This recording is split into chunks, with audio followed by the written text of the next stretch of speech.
Hi, everybody. It's been 3 weeks, but it's time to have our another round two of our power rankings for the Still Brave Fantasy Football League. It has been 5 weeks now. When last we checked, it was week two. We weren't quite sure what teams had. We weren't quite sure where we were going. But now I'm quite confident that we have a pretty good example in a way that we can tell who's who and what's what. So here we go. In 10th place, I hate doing this. I really do because I'm rooting for you. I really am. By the way, I did leave I left my papers at school, my cards that I had, so you can deal with it. In 10th place is going to be Troy Mabus. I'm sorry, Troy. You are -4. In week two, I had you in 6th place, and now you're going to be in 10th. You're the biggest dropper, so congratulations. You won something. You lost 4 positions. So, Troy, honestly, I never saw it coming. You have a very well-drafted team, and it doesn't get any easier because you are playing the mighty Cincinnati Harambes, which are currently ranked, much higher than you. So it's going to be tough. I want you to get a win. I want you to get lots of wins. I really do. I don't think it's going to be anytime soon. Your starters are great, but you rely too heavily on Carson Palmer and Jeremy Hill. All of us Bengal fans know how much Jeremy Hill has let us down of recent. Matt Ryan is your other quarterback, for Pete's sakes. He's the number 2 quarterback right now in all of fantasy football. And really, in all of football. Matt Ryan and the Atlanta Falcons are an outstanding football team on offense, which is what we care about in fantasy football. Somebody, if Troy's really tanking for this year like he says he is, somebody make an offer for Matt Ryan, because you can make a bank load right now to sell out and get Matt Ryan if Troy Mabus is really done with the league this year like he says, like he claims he might be. So Matt Ryan might be on the trading block for somebody. It won't be for Brett Garver. Boy, that glare is terrible. There it is.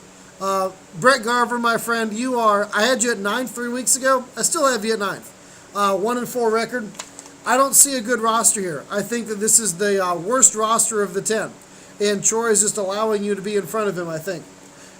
You rely a lot on home run hitters, which is fine, I guess. But you can't rely on that every week. Your top-ranked D is the Minnesota Vikings, and the Vikings are playing great defense. Defense doesn't give you a whole lot of points in fantasy football. Let me tell you the world here who his 3 starting running backs were this past week.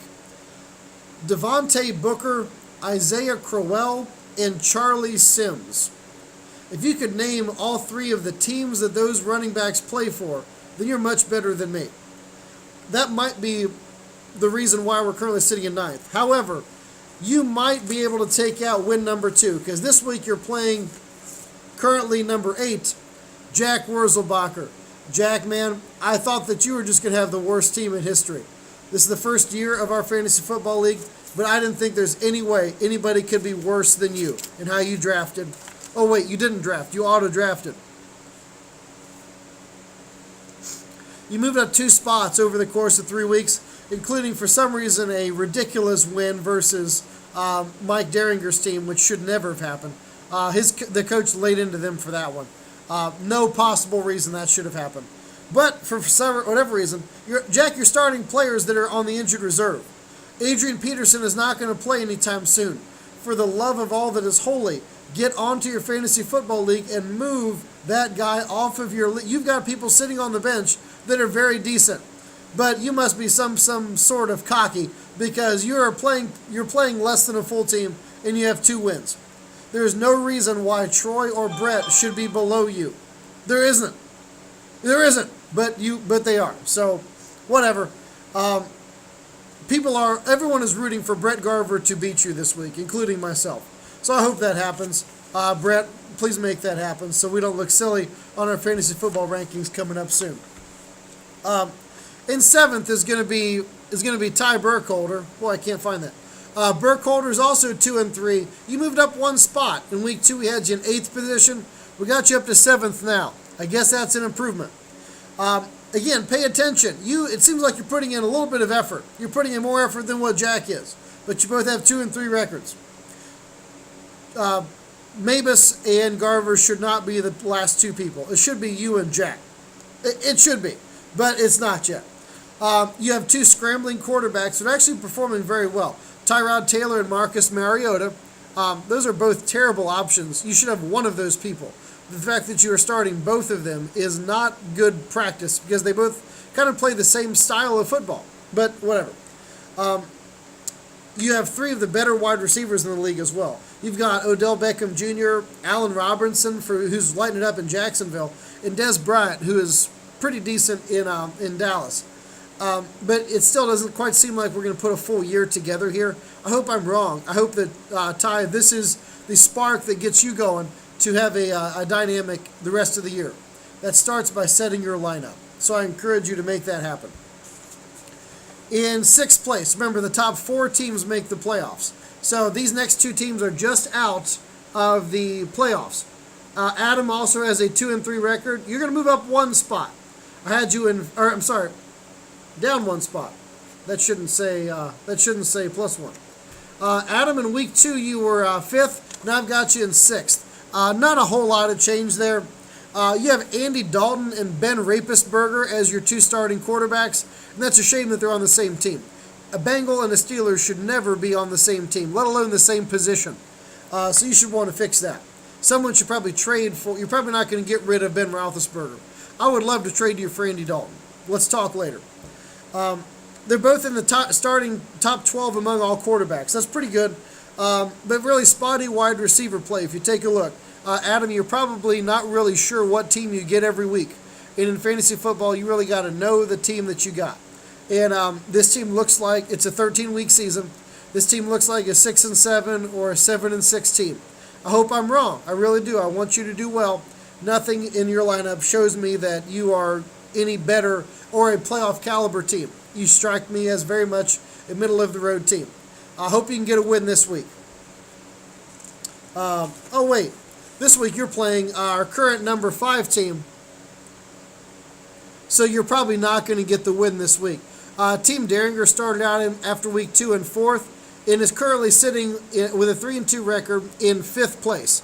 Now, that doesn't sound like a big deal because 3-2 is pretty decent. It really is. We're still pretty new in the season. A 3-2 record isn't bad. Let me tell you what, this team lost a terrible game to the Wurzelbachers, who are currently sitting in 8th place. Coach lit them up. I mean, the Derringer team has wins over the current number 1 and current number, the current number 1 and current number 2 team in this week's power rankings.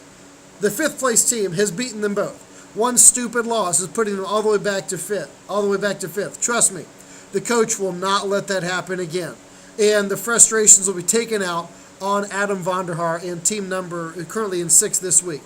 By the way, this past week, Team Derringer, pretty late in the draft actually, drafted some quarterback with the last name of Brady.